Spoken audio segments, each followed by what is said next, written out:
Ներկայացրեցիք, ես ուզում եմ մի հատ հարց տամ ձեզ, դուք գիտեք Հայաստանում գործընթաց, երբ որ բացասական եզրակացություն ա տրվել, հետո ինչ-որ բաներ ա փոխվել, առանց նոր գործընթաց սկսելու հանրային ուսումների, նորից հաստատքները ընդունել և գործընթաց գնացել, թե այս առաջին նախադեպն է Հայաստանում։ Սա նախատեպային չի, երևի հանքարդյունաբերական ոլորտին է վերաբերում դրա համար է Թե,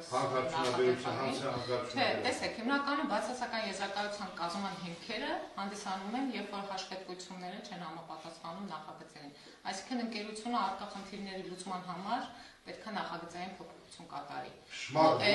Շմագը որու կետով է նախատեսում։ Մի հատ խնդրում եմ ցիտել այս գործընթացում, երբ որ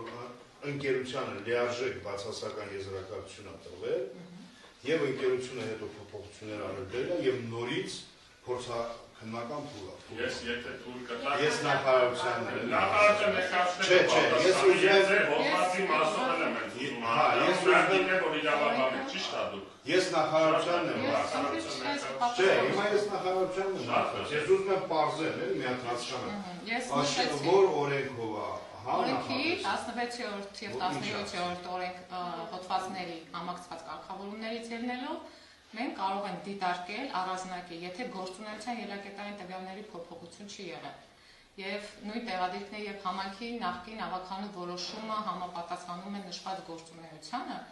դա կարող է կիրառելի փաստաթուղթ լինել պայմանով, որ նոր ավագանու որոշում, որը նախորդ ուժը կորցրած կճանաչի, չունենք։ Այս դեպքում չունենք։ Փոփոխություններ չկան ֆաբրիկայի մասով։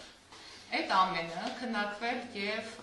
օրենքի 17 հոդվածի առաջի երկրորդ մասերով դիտարկվել է փորձաքննական գործընթացում։ Այն մասով, որտեղ կա փոփոխություններ, ընկերությանը ներկայացվել է նոր հանրային լսման իրականացման պահանջ, նոր նախագծի իրականացում և նոր հանրային լսումներ։ Բայց հանքարդյունաբերության ոլորտում դա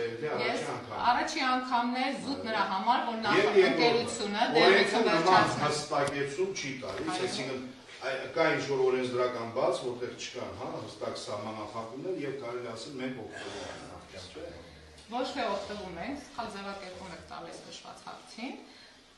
Փորձաքննական կենտրոնի մասնագետը ինքն է դիտարկում ինչքանով է նախատեսվող գործունեության ելակետային տվյալների փոփոխություն իրականացվել և արդյոք նախորդ հանրային լսման հետ կապված փաթեթը համապատասխանում է նշված գործունեությանը։ Եվ այս մասով ոչ մի խնդիր չենք տեսել։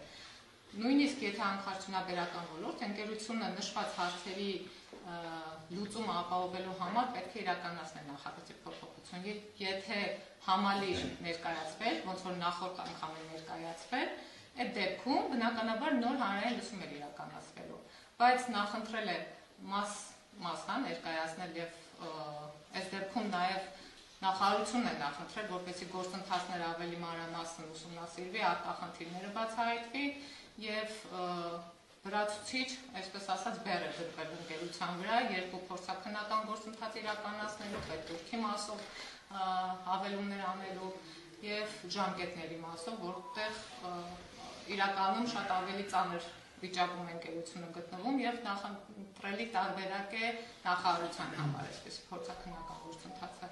Իսկ ձեր ասածի համատեքստում կարծում եմ ոչ մի արտառոց դեպք չկա և մակերեսային իրավաբանական գիտելիքներ ունեցող մարդիկ էլ կփաստեն, որ սա արտառոց դեպք չի։